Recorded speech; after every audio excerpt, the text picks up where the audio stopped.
So, friends, welcome. Stephen Feder here from United in Learning from the General Counsel Office. And once again, my privilege and pleasure to be able to join with you tonight and gather you from across the country. This is I know it's not the beginning of a new year, but it feels like it, right? September is the time when everything starts up again. So I hope you've had a lovely summer. I know I did, and we managed to pry Eric out of the lake at his cottage to come to the webinar, but I think he's been taking a swim almost every day. I'm not sure if he's back in Toronto even yet, but Eric and Clyde and I have had a great summer and a restful time, and we've got lots of plans for the fall. So delighted to be able to see you all again and reconnect with you, and looking forward to hearing what you have to say. As usual, Eric is going to be the primary leader tonight, and Clyde is doing color commentary, and I'm going to watch the chat. The chat is your opportunity really to talk to us.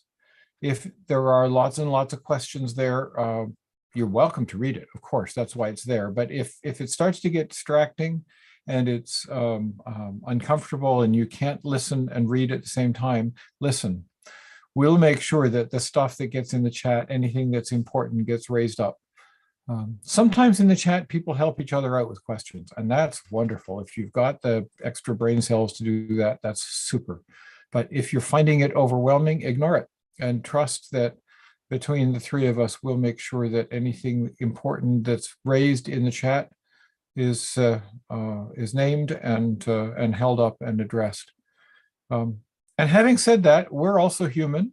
So if I miss something in the chat because it was going too fast for me, put it in again. We want to make sure that we get your questions and your concerns raised. The only place where we're going to curate really tightly is if you raise a question that is so specific to your own community of faith that it really doesn't have a lot of value for a national webinar with people from across the country.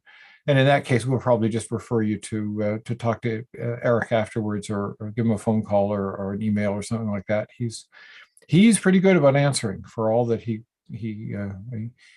doesn't promise to turn around fast. I always get a fast response out of him, and lots of people seem to. Anyway, having sung your praises, Eric, I better give it over to you and let you put me straight. Great.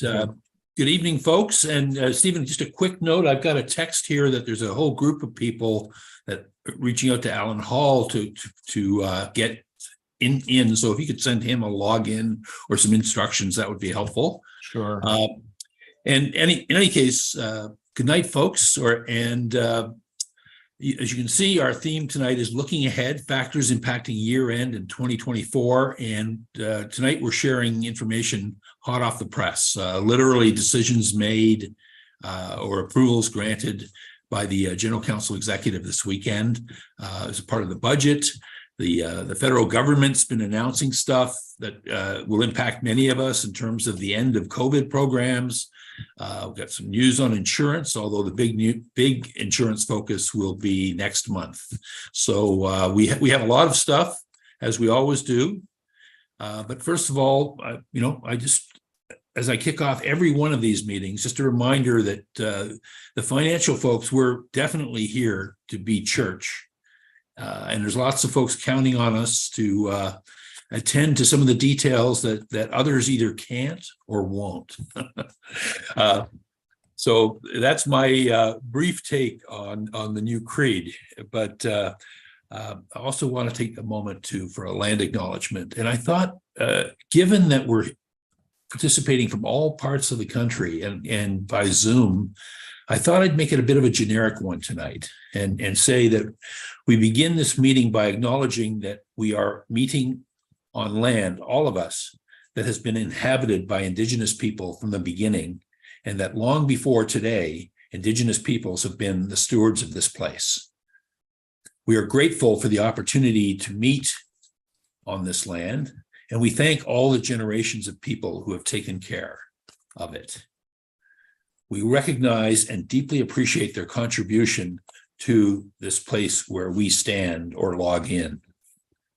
And we also recognize the contributions of First Nations, Métis, Inuit, and other Indigenous peoples have made in shaping and strengthening this community, our province or territory, and our country.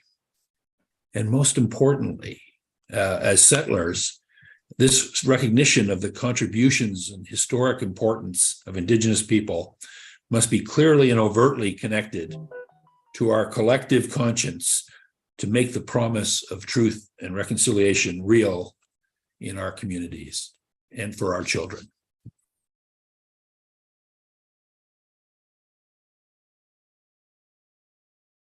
So with that, this is the agenda that we've set out. You folks, as always, we field questions on anything. I've had a few emails that we've covered in prior webinars, so I'll be responding to those emails directly. But the main thing, one of the themes you're going to hear every time you see my face is a nagging reminder to get and stay online. Anyone who's been trying to avoid that as a treasurer is setting themselves up for difficulty. It's just the way the world has moved. I would not have said this 4 years ago. Pre-COVID, I would have said, gee, it's great if you did. But now it's just essential to your role. We've got 24 budgeting numbers and information. As I say, CRA, there's 2023 information, there's 2024 information, and the insurance is what we call the UCC Protect United, the new captive insurance company that we've created to try to control insurance costs. So one of these, every person on this call, well, actually, I know we have some visitors, we have some ministers and so on, but every treasurer, I think we've got about 1,800 and some registered on Church Hub. But if you aren't on Church Hub now, please do get there, because that is a key place where you will find information that you need to do your job. And another key element is to make sure that if you're transitioning, that you also keep that going for the new person so they don't lose that link, because the worst problems for treasurers and for congregations happen when there's a breakdown in communication, not necessarily just with us, but with the CRA, for example. That's nag number one. Nag number two is, first of all, this, I guess I have another one here. The screen for Church Hub is just, I put this in each presentation just to remind folks where you can find your information, where you can find your assessment invoice, where you can find your assessment projection for the next year, and of course, where your statistics and so on are filed. Nag number two is you must almost certainly have a My Business account by now. We needed to get one for all those COVID issues, but pretty soon you're going to have one to do almost anything with the CRA. And again, it's a very good idea. It's very simple, straightforward, and we even have a help desk for you if you need it. But it's the way of the world, and we can't resist that much longer. Okay, getting into the news then, the material that longtime treasurers are used to seeing, the minimum salary chart, the tools for treasurers, all of those are going to be updated very shortly. Early October, I think folks are aiming hard for this week, but it could fall into next with translation and anything like that, but very, very soon. And in the meantime, here is the key information. The annual economic adjustment is 6.3%, which is a number that, because of the one-year lag, we've known that could be the number, but there's considerable discussion on that, and I'll get into that a bit later. Remember, though, that the 6.3% is applicable to the ministry minimum salary chart. That is the minimum pay that is prescribed Obviously, you can always could and many do go higher, but it's the absolute minimum that you must meet, and that's where the levels are being adjusted by 6.3%. I would note that this has been a guideline for salary administration generally. Secondly, that it doesn't apply. There isn't a prescribed number or anything like that for lay salaries, for example, but many congregations use the same standard. The mileage reimbursement is unchanged at 55%, 55 cents per kilometer, and you might recall that that was boosted quite markedly. I think a year ago, might have been two, but it was in the 40-cent range for a long time. And there is no change in employer benefit costs. Again, if you're used to the tools, they're going to be there very soon, but these numbers will allow you to get out of the blocks, tonight if you need to and want to. Okay, next, just a quick recap. Again, minimum salary, 6.3% increase to the existing grid. Another cost that you'll have potentially is a full year of any July 2023 changes that you might have made related to the cost of living groups. Again, the 6.3% applies to other factors as well. So it's $1,640 for the continuing education allowance. The visiting ministry personnel is $247 for the daily rate. The remote manse allowance is $29.56. Just to say that the manse heating cost is I think unchanged at $800. It says up there, or up to $800. The benefit costs are unchanged this year. In fact, there's no increase to the employer, but the employee will actually see a bit of a dip because the long-term disability benefit, which is paid for exclusively by the employee, there's a 10% decrease there.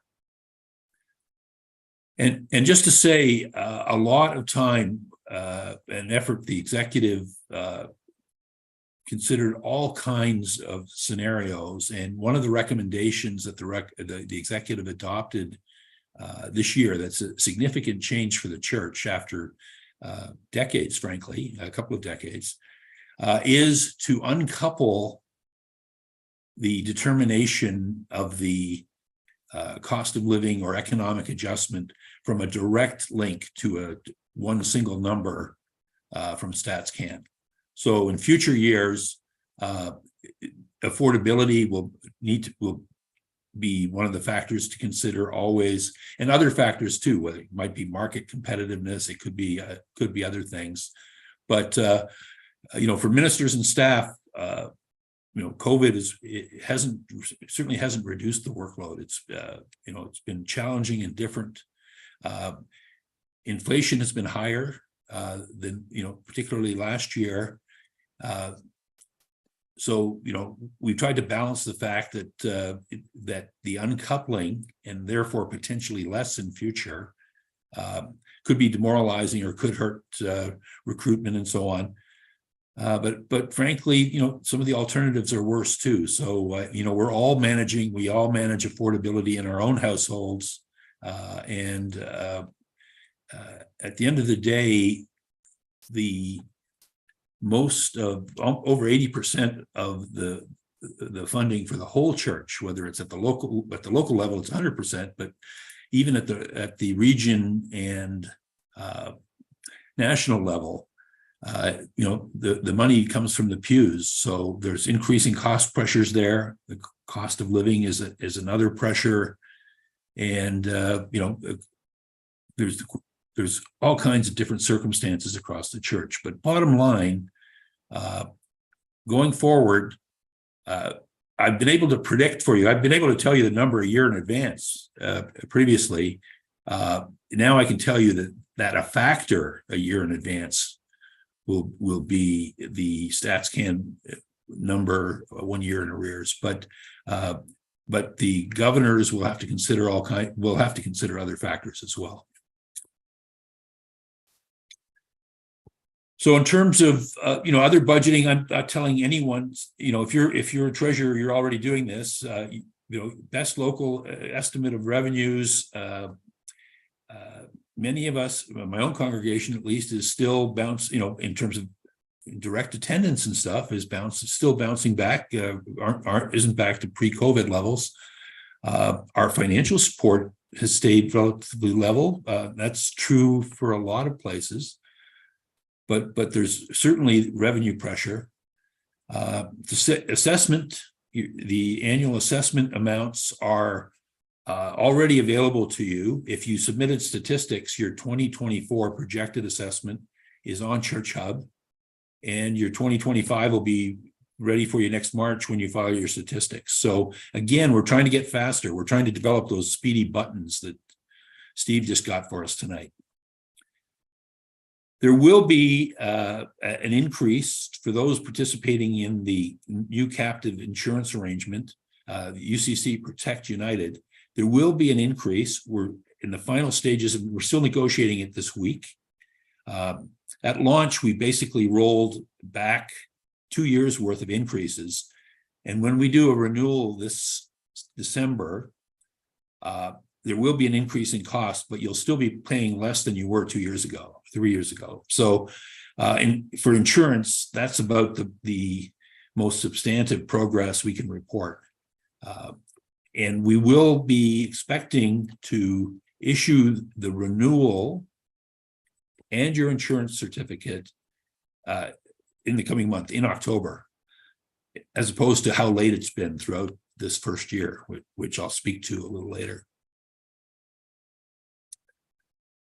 So again, if you don't want to wait 2 or 3 days for the tools, the total employer benefit cost, including CPP and EI, is 26.5%. When you add together the pension contribution, CPP, EI, the group benefit plan, and so on. The employee deductions are about half that. And again, as I've said, I think 3 times, repeating myself, the tools will be online for you very shortly. So I'm going to stop there. That was a lot of numbers, and the slides either are online already or will be.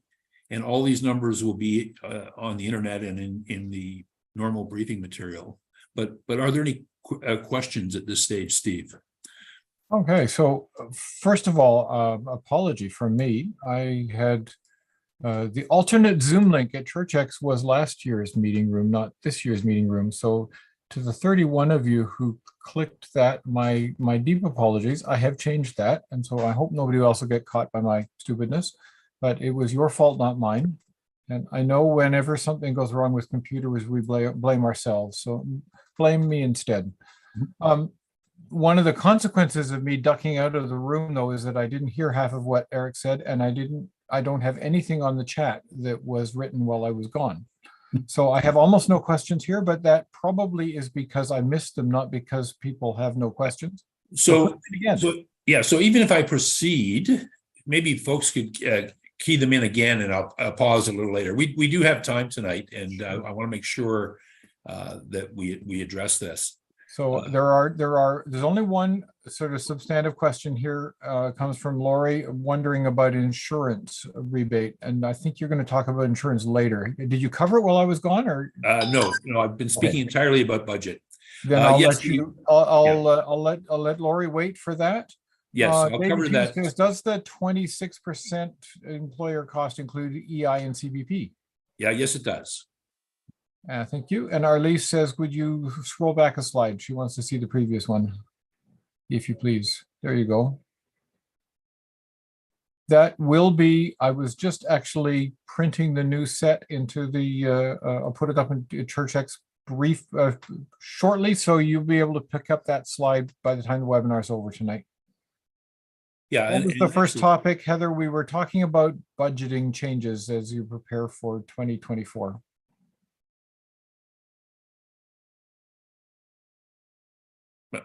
I'm sorry, was that for me? There were 31 people who came in late because of my screw up, and Heather is asking what she missed. Okay. you want to give a précis? Yeah, well, actually, I'll just share the numbers very, very quickly with apologies to the folks who are seeing it twice. But again, these are all outcomes approved this past weekend by the General Counsel Executive. And after a lot of consideration around just all the challenges we're all facing, all parts of the church, wanting to be a good employer, wanting to balance a budget, wanting to live within our means as congregations, those that's a balancing act. And the decision was to go for one more year with the standard that's been applied over the past 20 years, but to going forward to uncouple the cost of living increase from a pure one number StatsCan or Bank of Canada number. So the number therefore is 6.3%, and each of the other factors have been adjusted by that amount.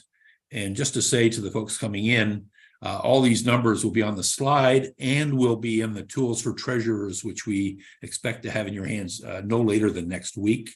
And we're aiming hard for earlier, but certainly no later than next week. In the meantime, you can have these on the slides as well. And I talked a little bit about the balancing act, where we're trying to be the best employer we can, consider employment type questions like recruitment, retention, morale, but also dealing with the fact that the monies for all our church work comes from the pews, and the pews have challenges too. So I'm just going to move it forward from there. I think that's a very quick recap. And if there are any questions, I'll Steve? collect the questions for the next stop. So you go ahead. Okay. Thank you. Yeah, we've got a couple of stops coming. We do. So just moving to CRA things now. There are a lot of churches that took advantage of either the Government of Canada loan program, the emergency, they were called business accounts, Canadian emergency business accounts.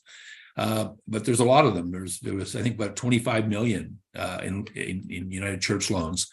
So that interest rate free period is ending December 31st, 2023. And oh, by the way, if you want to get technical, the government last week announced that it was extending it to January 18th, 2024. But I'm gonna stay right out of that. I want to talk about the fact that that program, it had a significant grant component if you paid off your loan. And we have a number of congregations that sound like they're not going to be able to do that. If that is the case, we're very actively saying, let's swap out your loan with a church loan so that you get that credit and still have a loan going forward. So again, if you don't pay off that, and these loans were for $40,000 in the first round of the program, and then later on they went up to $60,000. Those of you who've been around a long time know that stuff changed week to week back then. So you have to pay off the amount net of the forgivable portion. So if you had a $40,000 loan, you need to pay off the $30,000 to your bank, or you need to pay off $40,000 of the $60,000 loan. There's a church program that has $10,000 loans, and again, it's the same concept. It's been interest free all this time.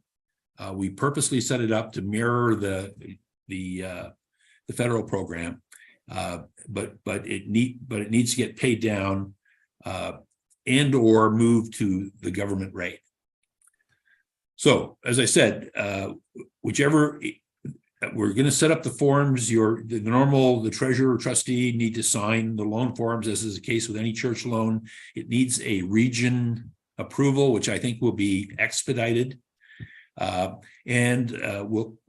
says here must be requested by October 31st. By the time we get the forms out, we might say November 15th, but it doesn't. The point being, don't go too close to Christmas because you don't want the bank to have a chance to screw it up on you. You want to walk in, pay off that loan so that you qualify for the credits.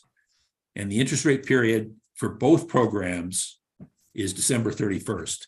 even though the government has changed it, I'm saying I'm not going to start calculating interest from January 18th. It's going to be from January 1. And let's get those loans, if you must, sorted out. And again, the interest rate does go to 5%, which, for some might think of that as a high number compared to how low interest rates have been in recent years. So CEBA, if we give you the money, it has to be used for the express purpose of paying off the CEBA loan. If you don't, 5% interest. And again, I'm just saying the specific points here for the CEBA loan as opposed to the church version of the same thing, the smaller version. If you have, for the church program, again, if you have a $10,000 loan, if you pay off $9,500, that's what you need to do to make that loan go away. If you don't, you have a $10,000 loan at 5% interest starting January 1. So, my advice is, just on interest rate alone, you should figure a way to do that. For those of you, again, for a CEBA loan, you go to your bank. The loan is with your bank. It's guaranteed by the government. You need to make that go away. For a church loan with us nationally, you can basically, here's an instruction. I'm not going to read it aloud, but you send that check or you authorize Maria Pimpinella, the national office, to draw from your account, or you send us a check. So I'm going to stop there on the bank programs and pick up any questions either on budget or on these loan programs. Great. Thank you, Eric. Haven't had any questions on the bank programs yet, and they may still come in. Interesting conversation happening about ministers' continuing education allowance in the chat. One person saying in the past, our minister hasn't used all their allowance. We paid him the difference at year end and he paid tax on it. Are we obligated to pay out if he doesn't use it? And then other people weighing in say, no, and we don't. So do you have thoughts to add to that conversation? Well, I happen to know that Alan Hall was one of the people trying to get in on that other thing. So he's here tonight. Yeah, so he can chip in on the chat box. My take is an allowance is normally just that. In other words, particularly from a tax point of view, if you submit receipts, none of it's taxable. It's a business expense, and that's the way I've always said every minister should do it. Some ministers don't like collecting receipts and prefer to receive after tax dollars, which I guess is their prerogative. But I think I understand the practice to be varied across the country in terms of paying out an unpaid balance. I've always understood it to be something, use it or lose it. And it is administered that way, I believe, in some regions, but I don't know if there's a consistent practice. And I'd concur with what you're saying, Eric. It is an allowance and it's intended to be used for the purpose of continuing education. And what continuing education is also questioned. Does it include purchase of technology? Is it only books and courses? I think that's a local conversation. But in practice, some congregations and ministry personnel agree in advance that the total sum will be paid out in one way or another, either as a taxable benefit or reimbursement with the balance paid out as a taxable benefit. We don't really have any guidance or, well, we have perhaps advice on it, but there's nothing that is binding in regards to that. Thank you. Thanks. Great to have the experts in the room. Any other questions, Steve? Yeah, so Robert is just asking for clarity on the COLA statement that you were talking about earlier. He says, to be sure I understand the COLA statement, if we're already paying above minimum salary grid, are we bound to increase the minister's salary by 6.3%, or are we only bound to ensure that their salary is at least 6.3% above the 2023 minimum grid figure? So let me answer that as a finance perspective, and again, we have Alan, so he may want to comment as well. The technical answer is it depends, and it depends if the terms of call are linked. Like some people might have negotiated something like the minimum salary plus 10% or 20% or something. You know, I'm just making that up. But the link, if people in their terms of call have a link to the minimum salary, then it is mandatory. It's contractual, right? It just moves. It moves with the lower number. If they don't, there's room for discussion. But I think, you know, I will say I think the intent here was to recognize for one more year and to have some notice and so on, that we're going to move off an absolute commitment. But I don't think you absolutely have to, but you certainly want to have a conversation about that. And I just add that if it is part of the terms of appointment or call, as Eric noted, and most usually it is defined as minimum plus X%, then the COLA would apply to the whole amount. I've heard from some congregations that their definition of compensation is minimum plus $100 or $10,000. In that case, technically, I suppose you wouldn't add the COLA to the fixed amount above minimum. But if your practice has been to do so, then you're getting on shaky ground if you're going to arbitrarily change that practice. Yeah, thank you. Couple of questions about the CEBA loan. Eric, remind us again, if congregations borrow 20 grand from you to pay off the CEBA loan, what's the interest rate they pay you? The interest rate will be the same as the government would be charging 5%.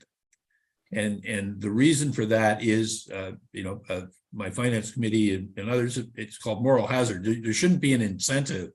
I don't want there to be,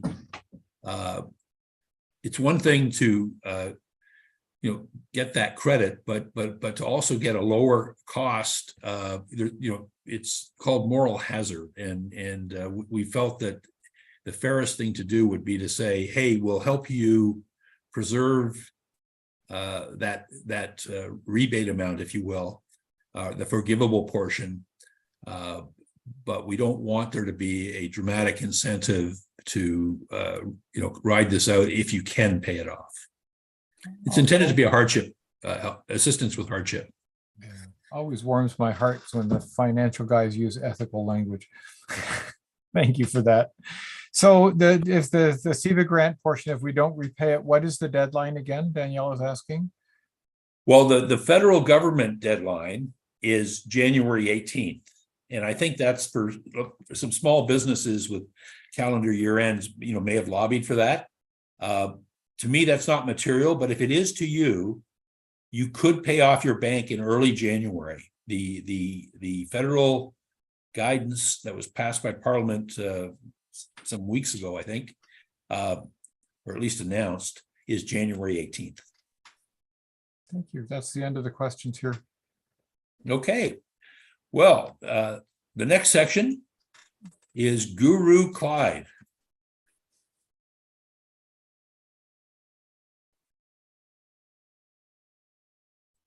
I hope. Clyde, there I am. There you are. Okay. Yeah. Some of this information is what I picked up from a National Payroll Institute speaker last week. And some of it will apply to 23, some to 24, and some to 25. So it's taken as being something that we should be planning ahead on. Significant changes to the handling of EI and CPP and the new dental care. The dental care program is the main one in that it's based on the total salary as to whether you qualify for that. And so there will be 2 new boxes on the T4, and one of them will be the total salary paid, and the other one, unfortunately, my mind is not working well. I don't remember what it was, but it's related to that. And this way it gives the government a number that they can work with to indicate whether the dental plan works for that employee and their family. So it's just one of the things that will be happening. The e-payroll is a United Kingdom payroll method and Australia. And because many of our financial laws in Canada mirror those two countries, they're looking at the same thing here for the CRA. And what we'll be doing in the long run, I can't say even by 25, I don't know when it's coming, but it will be coming in, where we'll be reporting on a T4 or a T4A, more information, and it will be reported to the government with every payroll run. And doing that is an ADP problem, because we're all on ADP fully, aren't we? Nobody's doing manual payroll, I hope. Yeah, and Clyde, just to clarify, when you say an ADP problem, what we're really saying is let the professionals figure it out. And as opposed to having somebody trying to do some new compliance stuff on the side. So everybody get everybody. There are still some folks on this call, I would bet, that do a little side payroll for some part-timers or something. What we're saying is there would be a really hard push over and over again to get everybody on payroll or on ADP. I agree, Eric. And the beginning of the year is a great time to put these people on. It's a natural time of the year to get the numbers in. You don't have to worry about any prior number input. So it is worth doing. But what the government will do when they get this information on a regular basis is there will be no more T4s or T4As. And there will be no more ROEs to worry about, because the government will have the numbers every week, every pay period. So it's coming. We know it's coming. It's been coming for a while. So let's just keep that in mind and put your people on ADP now. It's easier to do it now than to be rushed into it later. Also, with the CPP and EI, there are some tricky calculations that have to be made on those. And to be honest, when I saw it on the screen in the presentation that I attended, I didn't even copy it down.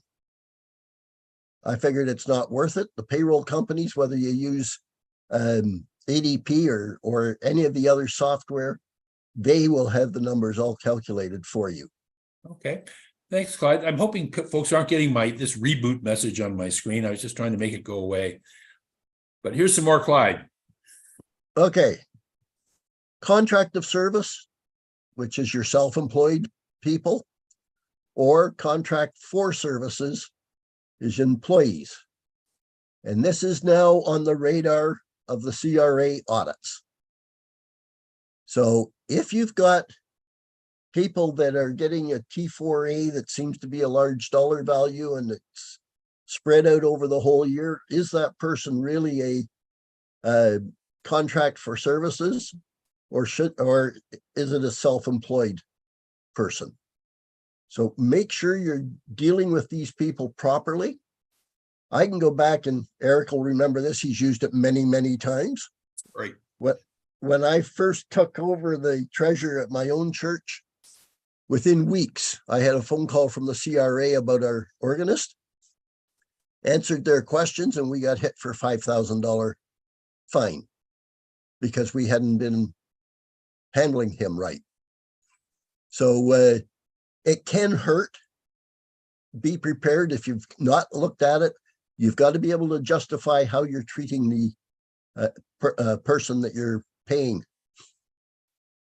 The CRA is also going through, and I was a little bit surprised that they came out with letters saying you've got 45 days to clean up your T3010 filings this year. because there's lots of charities that weren't filing every year. But they're now starting to work on this, and you will see those. If you happen to be in arrears, get it cleaned up as quick as you can. The easiest way is to do it online through my business account, and it's filed immediately. Unless you do what I did with my own again, I like to refer to examples. I had it all calculated, I had it all input, but I didn't process it. And I got a letter. So it took me all of 10 minutes from the time I got the letter to file it, but that can happen. So just remember that you've got to get these. Benefits related to COVID, they're all terminated now. There's no more benefits that you can claim, but there, pardon me, there is some effort at doing audits on them. I know that there's been a couple of churches audited. I can't say that it's a lot of churches. Generally speaking, I would say churches have been free from that, but there may be more out there that have been audited that I'm not aware of. Something new is loans to employees, and this happens fairly often. But if the loan is less than $10,000, it used to be that it had to be cleared off before the end of the year. Has to be paid, because otherwise you then have to put it on as a taxable benefit, calculating interest and everything else. It's just a lot of work. And now they've changed it to 60 days without claiming it as a taxable benefit. That cleans up these loans much quicker, and they don't carry, well, they do carry over into the new year now, because you could give the loan in December and you've got until the end of January to get it cleaned out. Gifts and awards. You can give a gift or an award to your staff if the staff member reaches a milestone, anniversary, takes some special training, all of that. $500 is what you can do in a year. And it used to be that we had to have that in a gift, not in cash. And they always considered merchant or gift cards as what they called near cash. This has changed, and now we can give them the gift cards. So just something that might change the way you treat some of the gifts that you want to pass on to your staff. And the minimum wage across the country varies from 14 to 16.50, 16.55 in Ontario.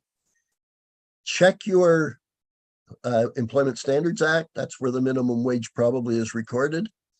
And make sure that your employees are being paid at least that much. My own feeling is that our employees are worth a lot more than that to us. But that's my comments.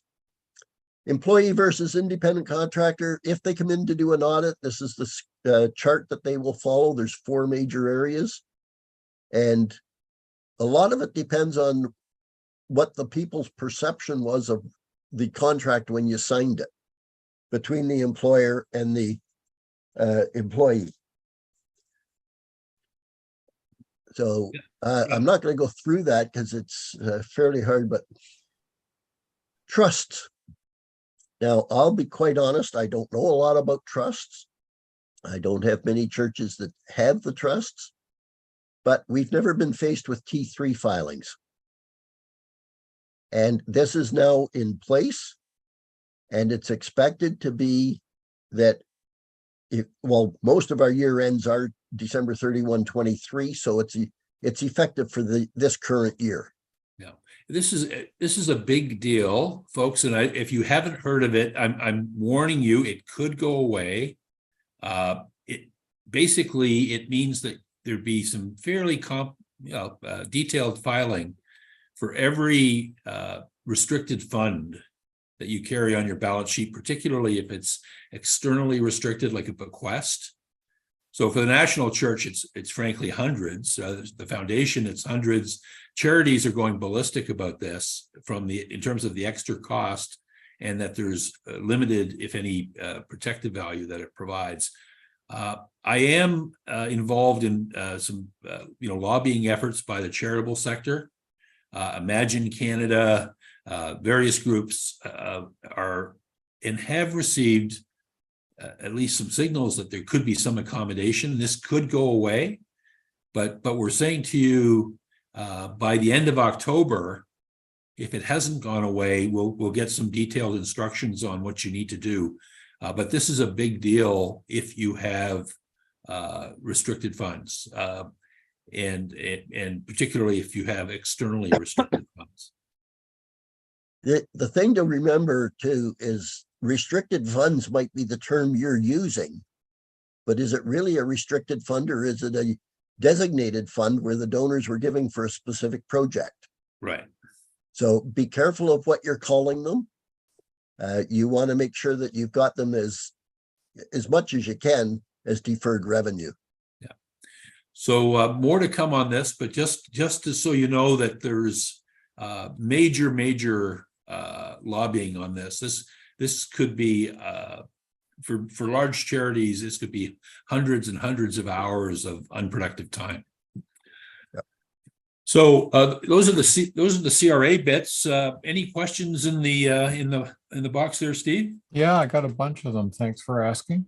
Bunch of different, let's just kind of take them in order. So you had comments about how everybody should be using ADP, and somebody says, but ADP costs money.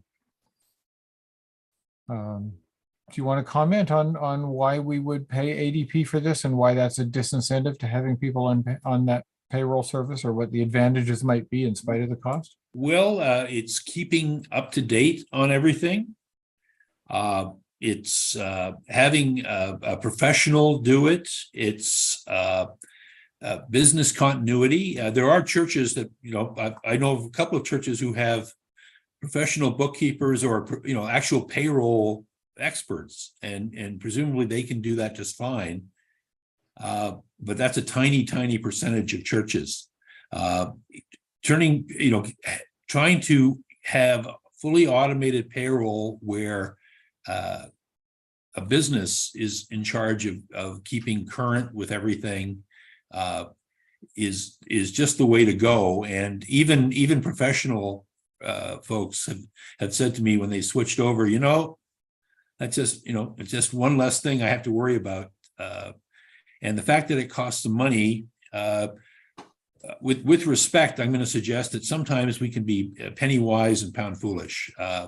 It's all, if you can access a professional service for relative pennies, like it's just a few $100s a year, I think you should do that. No, we pay a music person in my congregation. We pay a minister in my congregation. Those are both pretty important jobs to the life of the congregation. I know they could be done by volunteers, but most of us don't do that. Okay, a bunch of questions about contractors. Should pulpit supply be paid through ADP? Should contractors be paid through ADP? What about honoraria for funerals? Should that go through ADP? Is that how does ADP work with those kinds of people who are not getting a salary?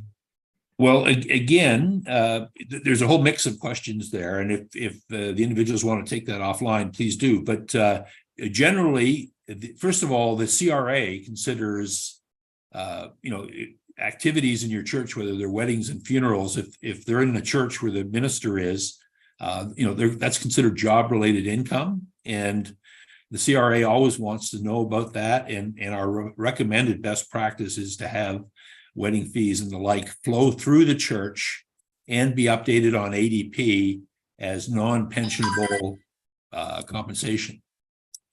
There was a question, I think, help me out there, Steve. There were a few other things there. So that was honoraria. The other question is pulpit supply. Yeah, pulpit supply, if it's minimal, first of all, ADP does offer a T4A service, so it can be done that way. And again, that's what I would do. But if your volume is low enough and you want to do a manual or online T4A summary yourself, you can certainly do that, but you do need to report. I mean, the CRA basically wants to know anytime an entity, and therefore an employer or some kind of service is making a payment to an individual, they want to know about it somehow, and they have a $500 rule. So we do have more information on that if it's helpful. Somebody was pointing out there's a pretty good section of that in the financial handbook online. Yes, there is. Yeah, 4.12 in the financial handbook. I've had to look it up 3 or 4 times recently. Question about Sunday supply person. One congregation is receiving services from a Sunday supply person who also does Sunday supply at other churches. Would that be considered a contractor then, because they have several different places they go? That would be a good starting argument. They would fail certain other tests, though, in terms of whose tools do they use. I mean, and do they have to be there at a scheduled time?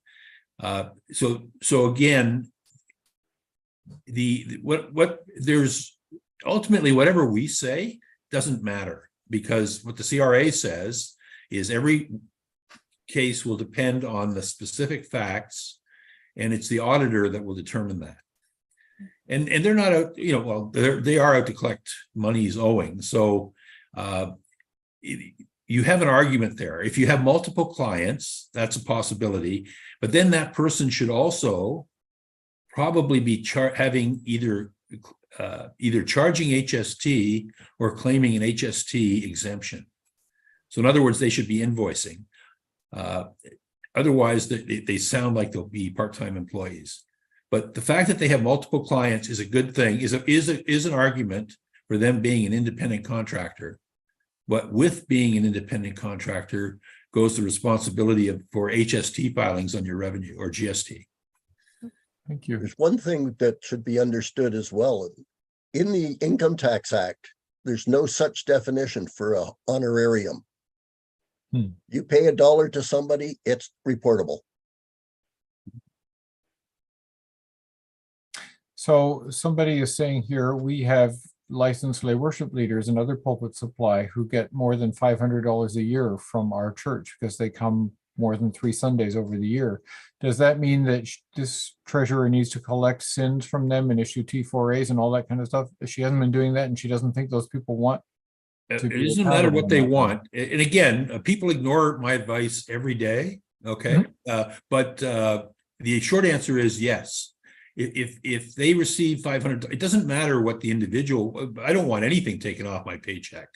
But the compliance requirement is if you give that an individual over $500, you have an obligation to report.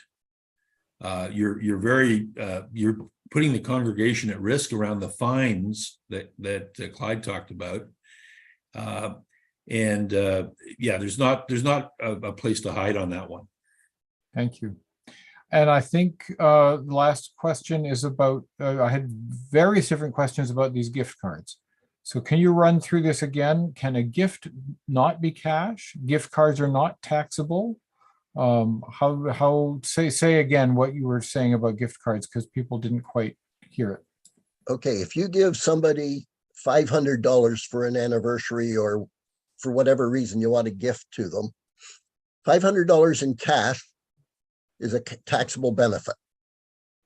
If you give them a $500 camera, it is not taxable.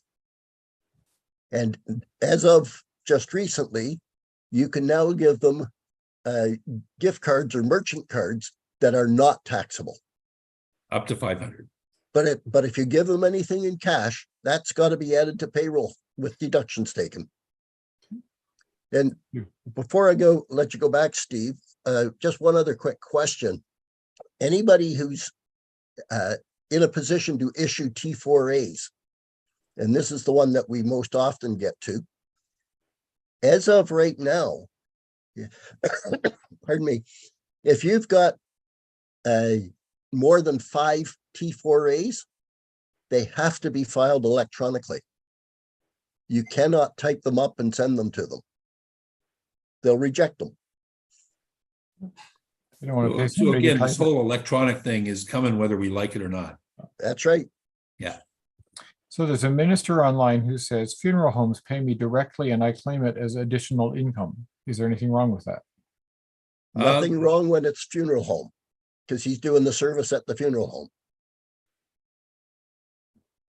And even if he isn't, because I've seen that happen too, again, if it's being reported by the entity, by an entity, and it's being reported, you should be fine. The funeral is either in the church, in somebody's backyard, at the lake, or in the funeral home, and I'm paid by the funeral home. I keep track of it and I file the total amount every year. Yeah, no, there's no trouble you can get into on that. Okay, good. I always claimed that as self-employed income. Yeah, well, And you- something like that. Yeah, and you can take deductions against it too. Yes, you can. Your travel and various Yes, different I can. business expenses related to that. So it's a self-employed business on the side. For me, the question always was, am I doing this on church time, or am I doing it on my own time after I've given the church their contracted time? So, if I'm doing it on a Monday, which is my day off from the church, then it's my side gig, my side hustle. And if I'm taking time out of the church time the church pays me, then it's probably the church's money and I should give it back to them. I always rationalized it that way. So this But gets looking- into very, very varied treatments around how ministers approach ceremonies in particular. I've seen all kinds of different philosophies. But from a pure treasurer point of view, the government wants to know about the money. Yeah. For example, I have 2 points on my pastoral charge and I'm paid by the pastoral charge. The pastoral charge is the only one I know of. Well, anyway, let's say one of the points gives me $50 for Christmas and 1 point gives me a turkey. Just for say that's happened in the past in various places.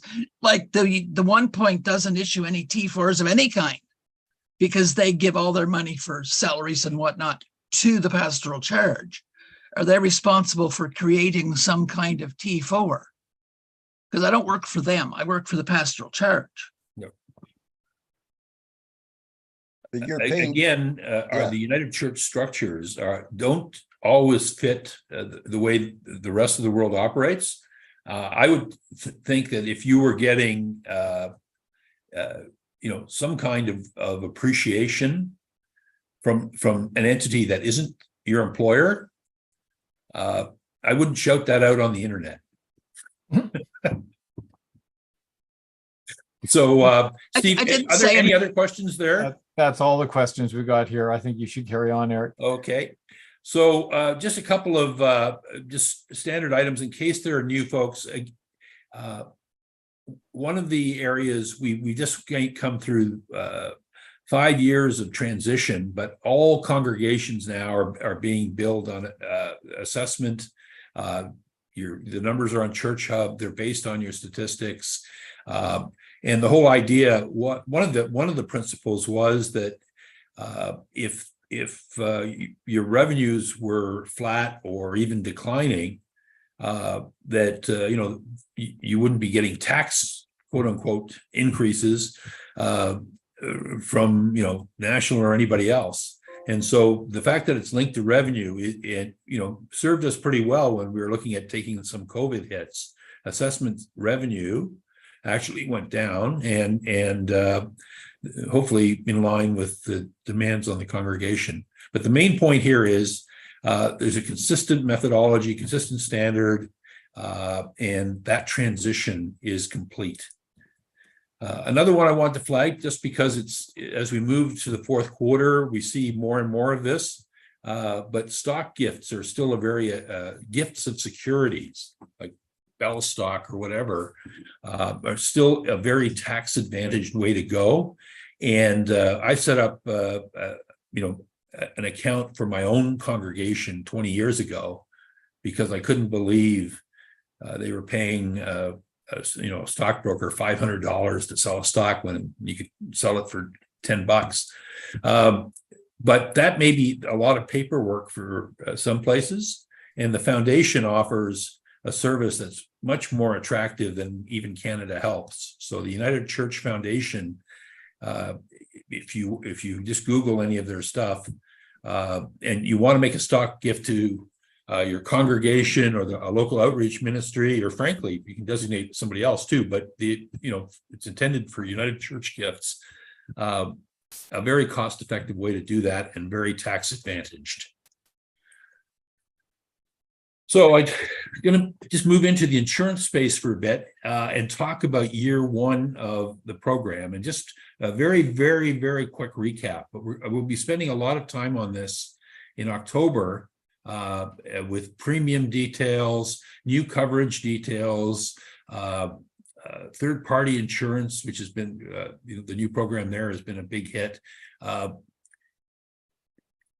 It's been quite the year, and I'm not sure I'd do it again, but for the church and for the savings provided, maybe I would. In any case, in year one, the loss results have been better, which is what we hoped and needed.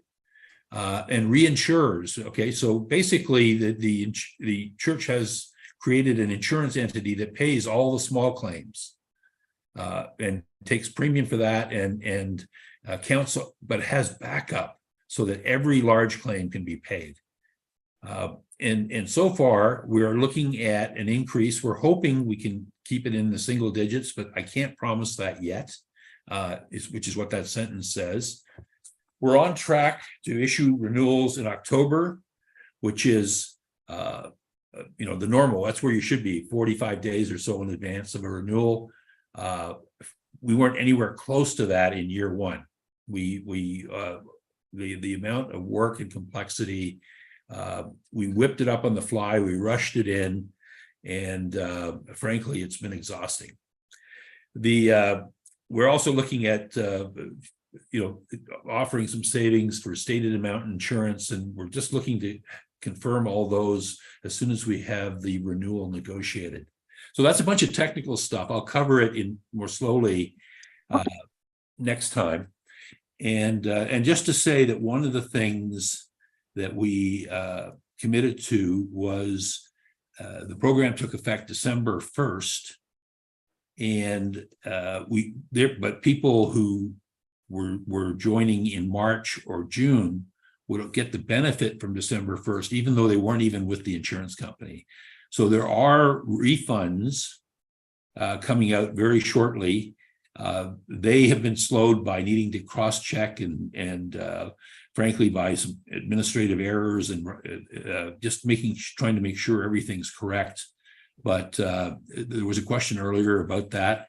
Have not forgotten that commitment, and we're reviewing the refund calculations right now. When we started, we really said we didn't want to look at new entrants. We have had about 1,000 or so United Church congregations already and try to get them switched over. And we have delivered on that saving well over $1 million of premium in the first year. But if you're a new entrant, you do need to be underwritten.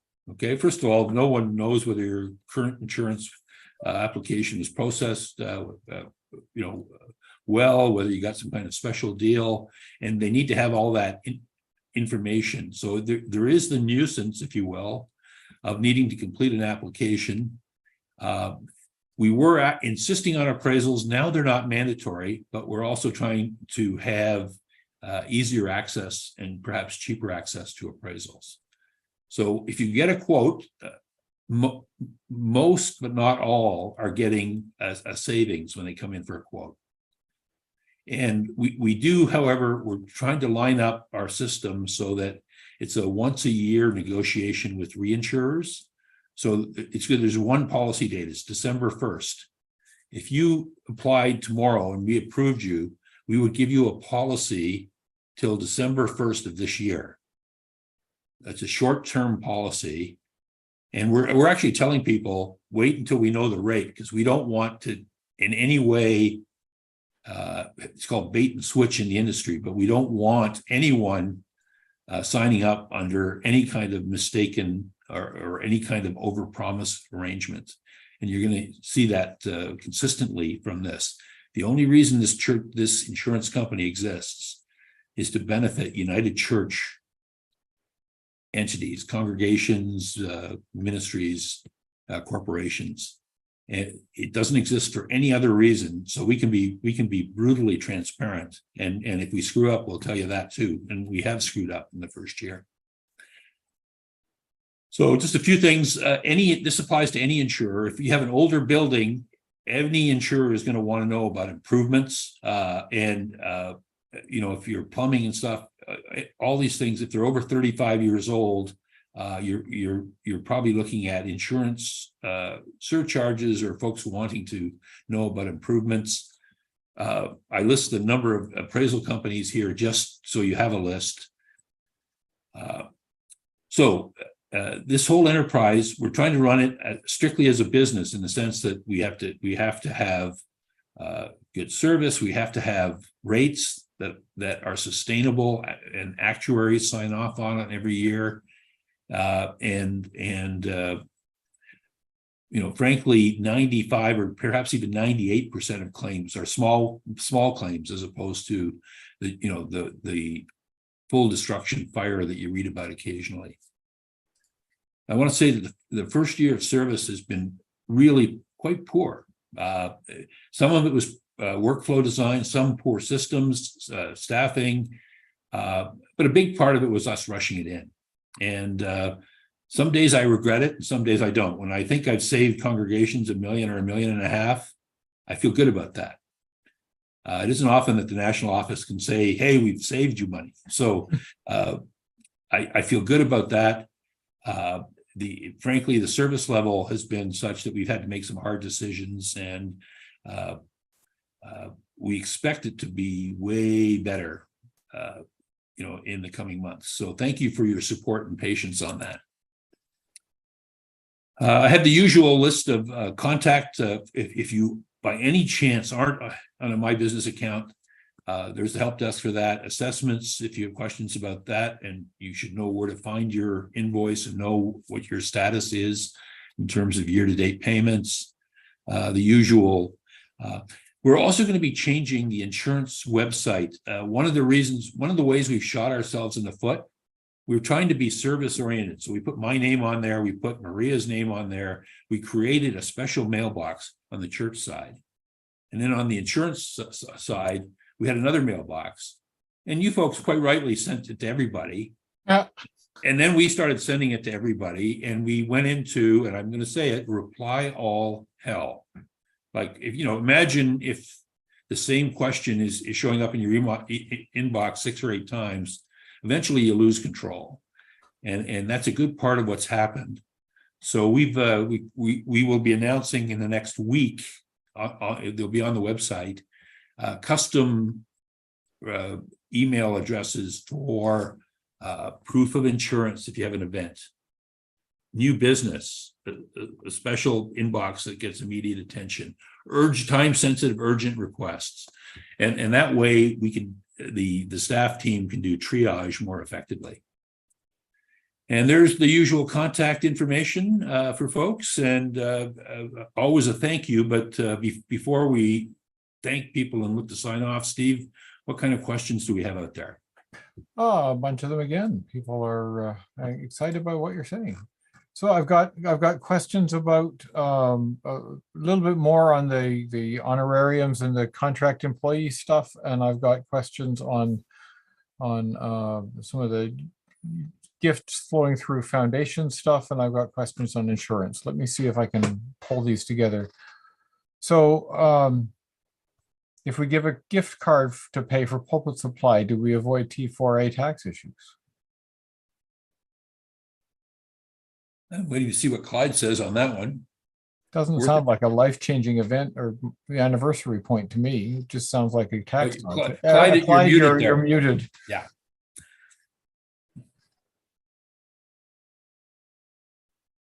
You're still muted. Let me unmute you. Whoops. We both hit the button at the same time. Try one more time. The answer is no. Yeah. CRA will reclassify it as remuneration. Carrie, thank you.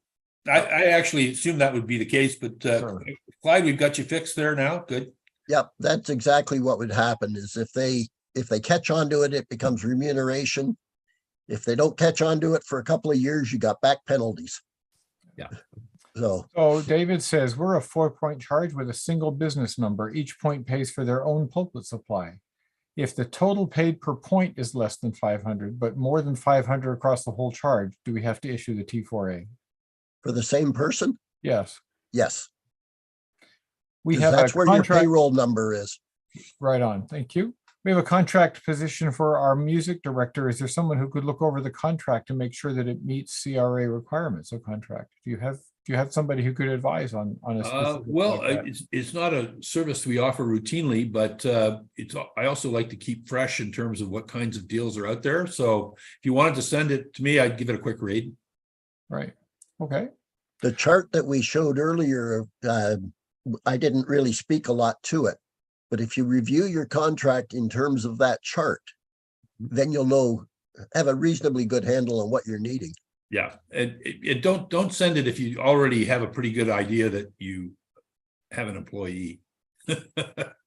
Don't send it with the hope of getting an answer that you don't believe yourself. Couple of questions about assessment. I think we've reported our income incorrectly. How do I correct it? That would be reaching out to Susan Jackson or the statistics at unitedchurch.ca, and perhaps that's actually use the generic, because Susan's taking some leave next week actually. So use the generic email, but you do need to get it corrected if that's the case. So if we get benevolent funds raised to provide assistance to people looking for a handout as part of the church's revenue, does that impact our church assessment, or do we report it some other way? I would consider that being outward focused revenue.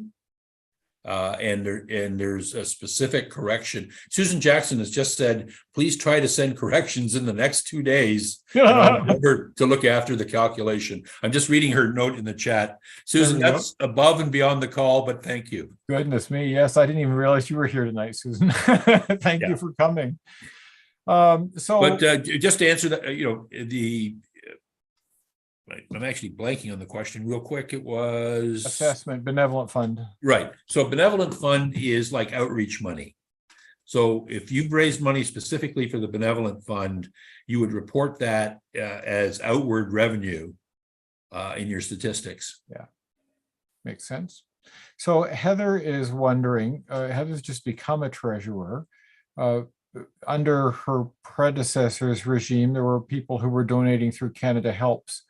But she's intrigued by your talk about the foundation doing this stocks transfer and stuff at a lower rate. How does she help people make the switch? Well, if I presume we're talking about stock gifts. I hope so. That's my understanding here. Yeah, if we are, the fee and the flow through amount to the charity should be attractive. I mean, if you're just giving them those details and the link to the foundation, it's a 1-page form. No different than it is at Canada Helps. My own church, we have folks who donate through Canada Helps just to organize their affairs. And for regular money, that's their choice.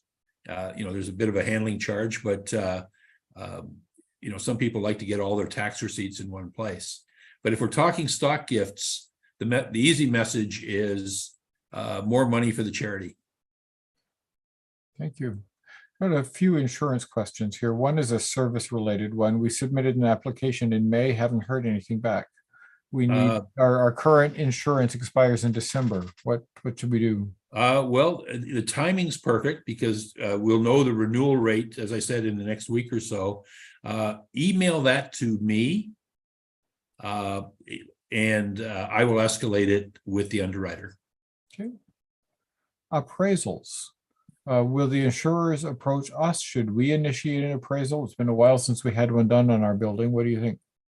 Well, first of all, it's good practice as a trustee I used to say every 10 years, at least, to have an appraisal to make sure you're current. But they also cost a fair bit of money. So we're, the answer is if you can afford it, get one. Otherwise, wait till the insurance company insists on one. Okay. Makes sense. We're a congregation without a building. We rent office space. We've been given free space to worship in. Are we a candidate for this insurance? Well, yes, because you still need you still need comprehensive general liability. You can still be sued for someone, again, fault establishing. The general wisdom is that you should still have liability insurance, and the place you're renting from would typically even insist that you do. But you don't need property insurance, obviously. What about church camps? Can they get access to this? They already are. Okay, thank you. What about currently uninsured peril, such as seepage through foundations? Is there extra insurance available through this plan for that they could pay for at an additional premium? At this stage, it's the conventional coverages and the standard standard insurance coverage. So the short answer to that would be no. Sure. Where can I get park cards for people to put in the offering plate?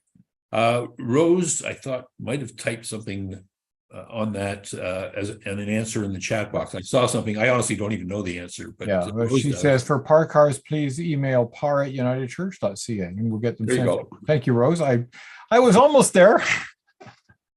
And Valen is asking, what about this onboarding for treasurer's course? When is that coming? Is it ready yet? Well, it's not ready, but we have a good number of the elements. But we basically need to tape together about 10 different things and just figure out how to structure it. So if there's a new treasurer out there, I'm trying to imagine, I used to do an entire day workshop for new treasurers back in the days when I used to travel. That strikes me as too long. So we're trying to think about how to have modules or something. So if you wanted to even email me with any ideas around what structure might work best for you, that would be good. Sure. And Eric, you and I need to have lunch again and talk it through too. Yep. We're supposed to be collaborating on this, and we've gone separate ways over the summer. So it's certainly still on our radar, and we understand how important it is. And I can tell you, there's also in the works a similar onboarding course for trustees. There's some regional council staff who met with me a couple of days ago about that and are hoping to do some significant writing probably in the winter. So that'll be coming too. Yeah, and I just saw Jane Brooks in the chat message asking about when there might be an update to the 2017 financial handbook. The payroll section has been updated. The rest has not. Sadly, I am the author, and with the reorg and various things, we haven't been resourced. I have it as a bit of a pet project for the coming year as I'm winding down towards retirement. I was going to say this would be a good retirement project for you. Yeah. There you go, retire, and then you can do it for free. We'll issue you a T4A at the other end. How about that? Yeah. I think the other questions here. Oh, here's one. We've got 12-step group in our church. Are they covered under our insurance? The conventional wisdom, most groups, most anonymous groups have insurance, and it's a good idea to ask them to have that insurance. Some churches have taken the interpretation that it's a part of their programming, and haven't insisted on insurance. The whole idea with insurance is, first of all, something has to happen. The most valuable part of insurance is not just paying a claim, but the defense costs. Like first of all, even figuring out whether it's justified or not. So that's why we tend to say we'd like to have tenants, users provide their own insurance. That way, if something happens that they caused, their insurance would respond first, and our collective premiums wouldn't go up. However, if that isn't in place, the church is still going to get sued, and the church policy is still going to respond, but it hits our claims experience.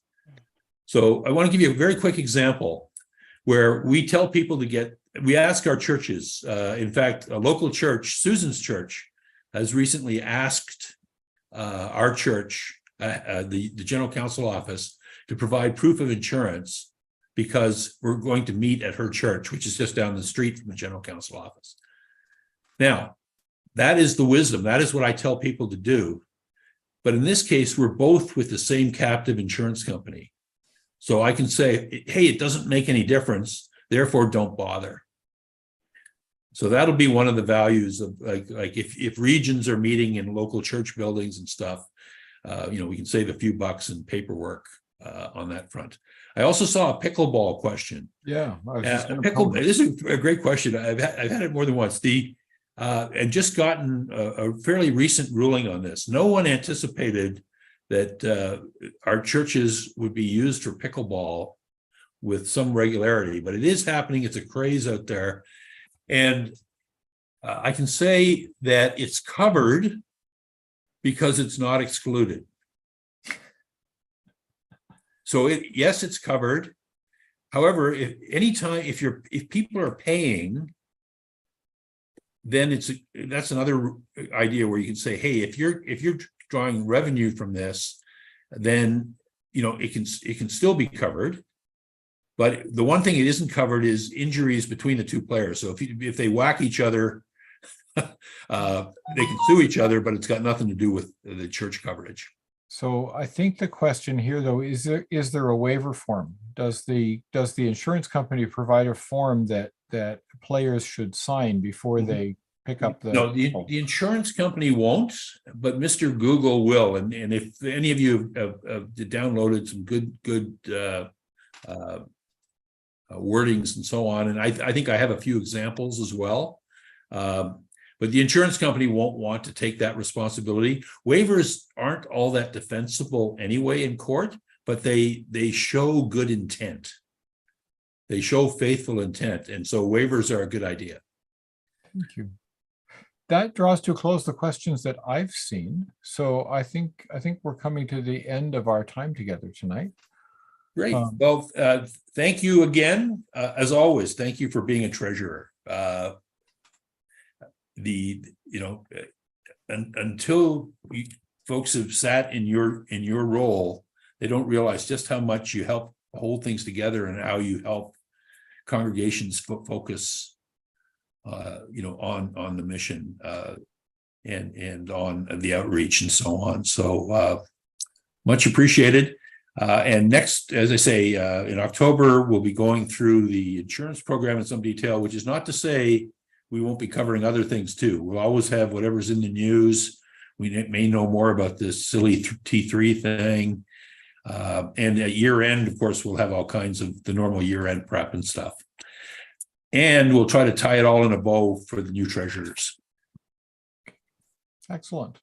Thank you, Great. friends. Delighted to have you with us. So glad you could be here, and we'll look forward to seeing you again next time. We Great. will, again, you should get an email from ChurchX the day before our event. And what I'm hoping that there won't be any surprises when you click the link next time. Thanks for joining us, and see you Great. next time. Thanks, everybody. Bye-bye. Hey, Steve, are we going to do another little breakout thing? I would be happy to, but the trouble is that you are the host of this meeting because I had to leave it. Oh, okay. Do you want me to I can't make put a you host? in the breakout room. So Well, I'm not sure I why don't know we how, just- but let me try at least. Sure. Where do I do that? Why don't we just wait for